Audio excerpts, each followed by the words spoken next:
Halo, assalamualaikum warahmatullahi wabarakatuh. Kembali lagi ke channel YouTube Rudi Pujianto.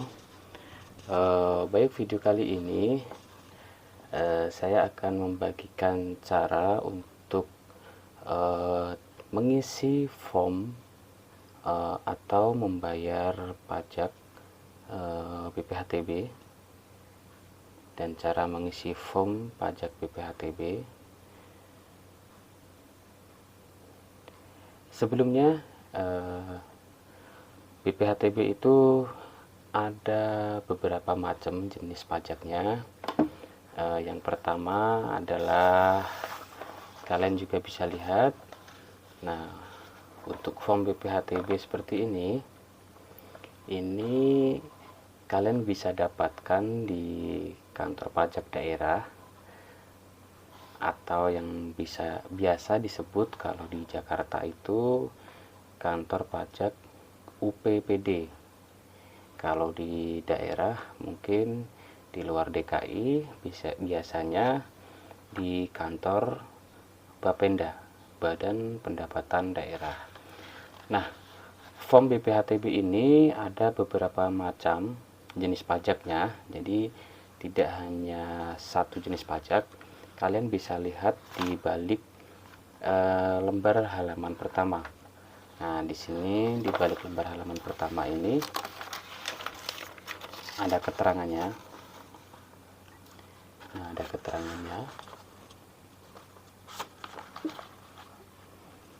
Yang pertama adalah untuk pajak jual beli. Di sini ada kodenya 01. Nah, jenis perolehan hak pemasukan dalam perseorangan atau badan hukum lainnya. Selanjutnya adalah untuk tukar menukar. Kodenya 02, pemisahan hak yang mengakibatkan peralihan. Selanjutnya hibah, kodenya 03, jenis perolehan hak penunjukan pemberi dalam lelang. Selanjutnya hibah wasiat, kodenya 04, pelaksanaan putusan hakim yang mempunyai kekuatan hukum tetap. Selanjutnya waris, kodenya 05, jenis perolehan haknya penggabungan usaha, peleburan usaha. Baik teman-teman, langsung saja kita mulai untuk cara mengisi formnya. Baik teman-teman, sebelum kita mengisi form pajak BPHTB-nya, wajib kita siapkan dulu. Yang pertama, siapkan datanya, nama wajib pajak, berarti kita butuh KTP-nya. Terus kedua adalah NPWP. NPWP kita juga perlu, sama PBB. PBB tanah itu yang dipakai PBB tahun terakhir. Misalkan kita jual beli di tahun 2022, kita pakai PBB yang tahun 2022. Nah, bagaimana cara pengisiannya? Langsung saja kita tulis, kita praktekkan. Sebelumnya saya sudah fotokopi. Jadi ini lembar aslinya. Ada 6 rangkap di sini. Nah, 6 rangkap di sini. Untuk apa kegunaannya? Nah, kegunaannya ini yang pertama untuk wajib pajak, lembar pertama. Terus yang lembar kedua untuk PPAT atau notaris atau kantor lelang. Nah, untuk lembar ketiga untuk kepala kantor badan pertanahan. Nah, biasanya nanti pas pada saat kita proses balik nama sertifikatnya, yang lembar ketiga ini akan diambil oleh kantor pertanahan. Terus lembar selanjutnya, lembar keempat untuk dinas pelayanan pajak. Karena setelah kita membayar pajak menggunakan form BPHTB ini, nanti akan divalidasi oleh kantor pajak, dan lembar keempat ini untuk kantor pajak. Terus lembar kelima adalah untuk bank setempat pembayaran yang ditunjuk sebagai arsip. Jadi pada saat kita membayar pajak BPHTB, nah lembar kelima ini akan diambil oleh pihak bank sebagai arsip. Untuk selanjutnya adalah untuk DPP dari bank tempat pembayaran yang ditunjuk. Sama, ini juga untuk bank juga. Oke, ini yang asli kita simpan dulu. Kita praktek menggunakan fotokopinya. Yang pertama, kita isi menggunakan nama wajib pajak. Misalkan nama wajib pajaknya adalah Rudi Pujianto gitu ya. Di sini per kolomnya kita tulis ya, per kolom 1 huruf. Dan mohon maaf kalau tulisan saya memang jelek, karena ini hanya sebagai contoh aja. Kita tulis. Nah, NPWP, misalkan NPWP kita ini nomor asal aja ya, misalkan 09. Jadi per kolom 1 angka.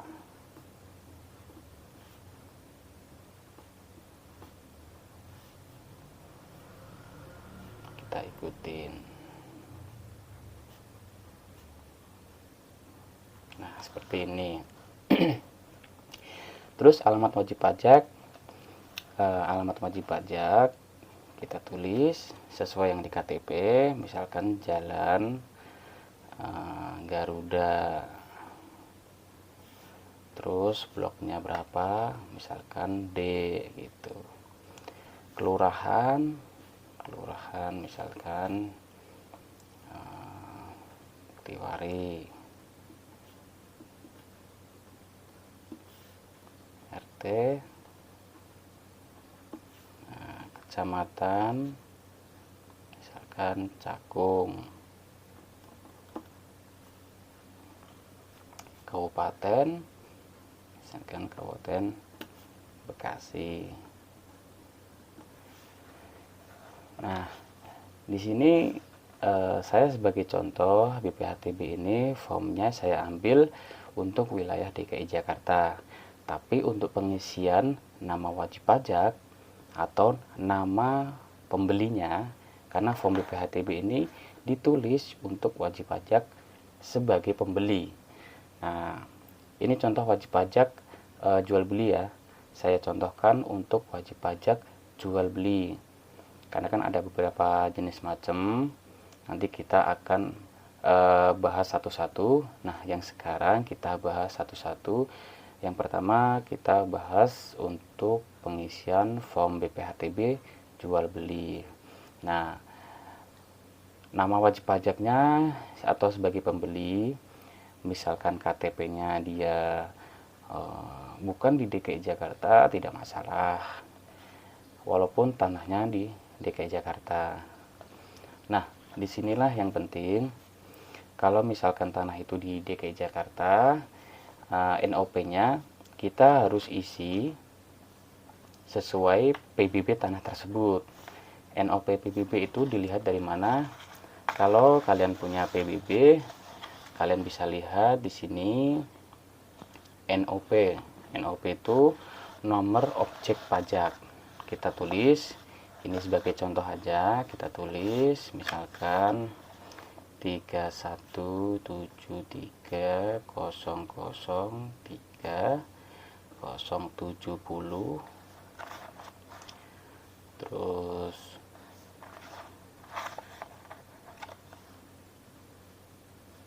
506,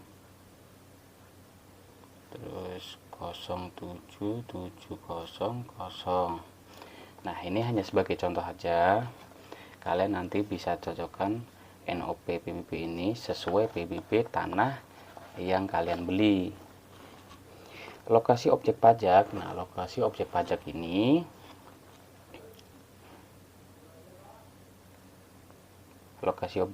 ini kalian bisa tulis sesuai alamat tanah yang ada di PBB. Nah, di sini kan ada tanah yang letak objek pajaknya. Kalian bisa tulis misalkan di Jalan Muktiwari. Nah, bloknya nomor misalkan 02, kelurahan. Nah, kelurahan kecamatan ini sesuai PBB ya. Kelurahan misalkan Penggilingan, kecamatan Cakung, RT RW 0405. Nah, kode pos kalian bisa tulis, boleh tidak. Nah, untuk kolom selanjutnya teman-teman sudah paham ya. Untuk kolom pertama adalah data diri wajib pajak atau sebagai pembeli. Kolom kedua data objek pajaknya. Nah, kolom selanjutnya di sini adalah data sertifikat tanah atau data surat tanah tersebut. Ini juga bisa dilihat dari PBB. Untuk tanah di sini kalian bisa tulis luas tanahnya. Ini adalah luas tanah itu. Luas tanah kita wajib mengikuti sertifikatnya. Sertifikat tanah kita wajib harus kita lampirkan. Kenapa? Karena luas tanah ini terkadang berbeda dengan luas tanah yang tertera di PBB. Maka dari itu, karena luas tanah itu adalah kewenangan dari kantor pertanahan, kita wajib mengikuti luas tanah yang tertera di sertifikat. Nah, misalkan di sertifikat itu 120, tapi di PBB lebih dari 120, tetap kita mengikuti luas yang tertera di sertifikat tanah kita. Nah, oke, langsung saja kita tulis luas tanah yang ada di sertifikat, misalkan 120 meter. NJOP per meter, kita lihat per meter di PBB. Nah, lihat per meter di PBB. Per meter di PBB misalkan 2 juta. Kita tulis 2 juta. Nah, untuk kolom selanjutnya luas tanah dikali 2 juta. Luas tanah dikali 2 juta, 120 dikali 2 juta sama dengan 240 juta. Kita tulis di kolom selanjutnya 240 juta. Nah, untuk bangunan kita wajib mengikuti luas bangunan yang tertera di PBB kita. Bangunan kita misalkan 80. Nah, per meternya kita juga harus ikutin yang tertera di PBB kita. Nah, per meter bangunan 1 juta misalkan ya. Nah, luas bangunan dikali per meter NJOP bangunan total berapa? 80 juta ya.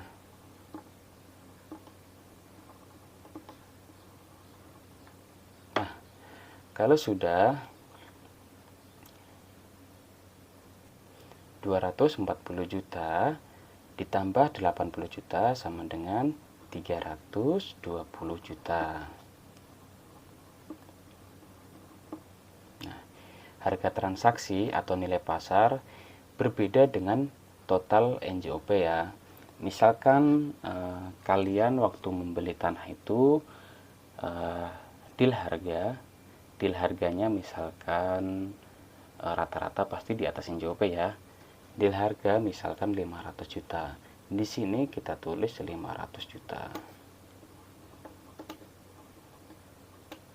Nah, setelah itu kita Pindahkan dari 500 juta ini, kita pindahkan ke kolom bawahnya lagi. 500 juta.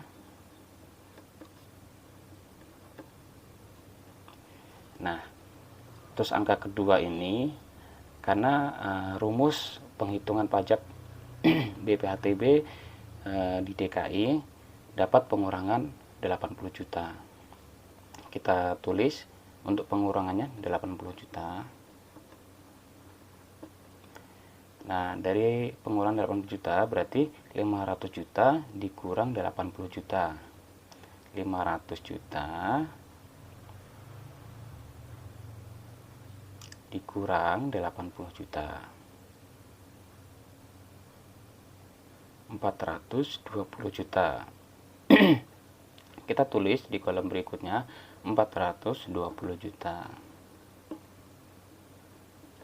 Nah, selanjutnya 420 juta, karena ini jual beli, langsung dikali 5%.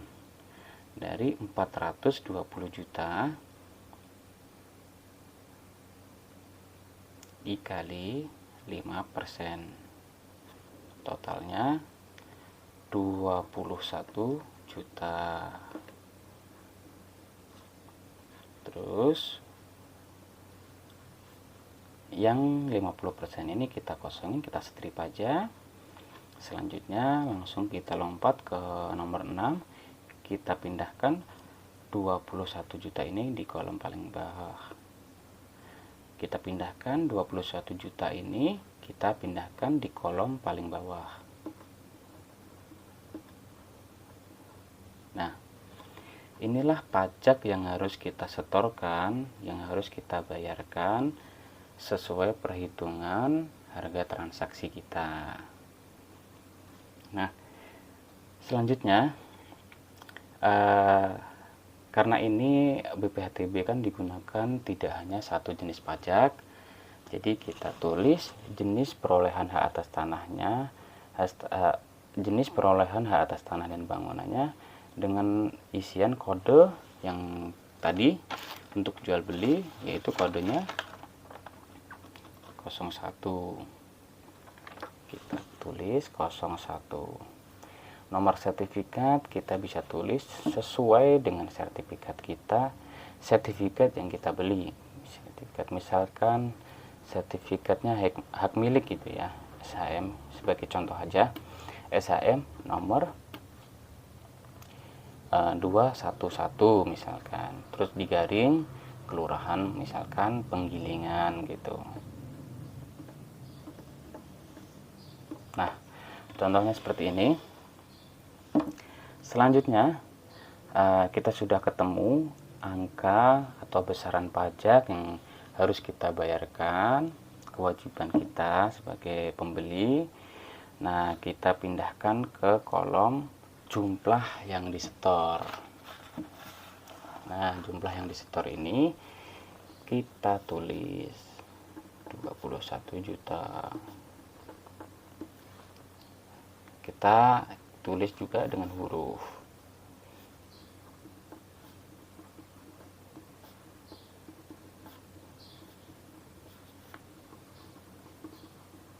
Nah, selanjutnya di sini wajib pajak atau penyetor. Jadi yang membayarkan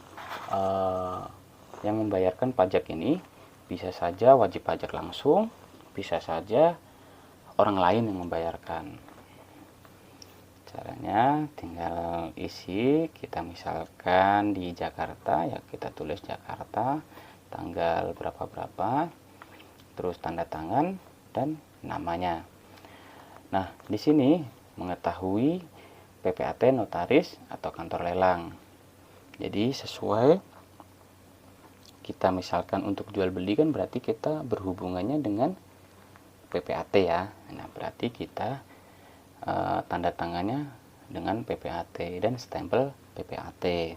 PPAT itu adalah pejabat pembuat akta tanah yang membuatkan kita menerbitkan AJB atau akta jual beli. Nah, setelah itu ini oleh bank ditanda tangan, pembahasan selanjutnya oleh Dinas Pelayanan Pajak Daerah. Oke, hanya itu aja yang diisi. Kira-kira bagaimana teman-teman, apakah sudah paham dengan penjelasan dari saya? Sebenarnya sangat mudah dan simpel. Rumusnya ini adalah untuk penghitungan pajak di daerah itu, untuk penghitungan pajak daerah ya, khusus di DKI itu rumusnya harga transaksi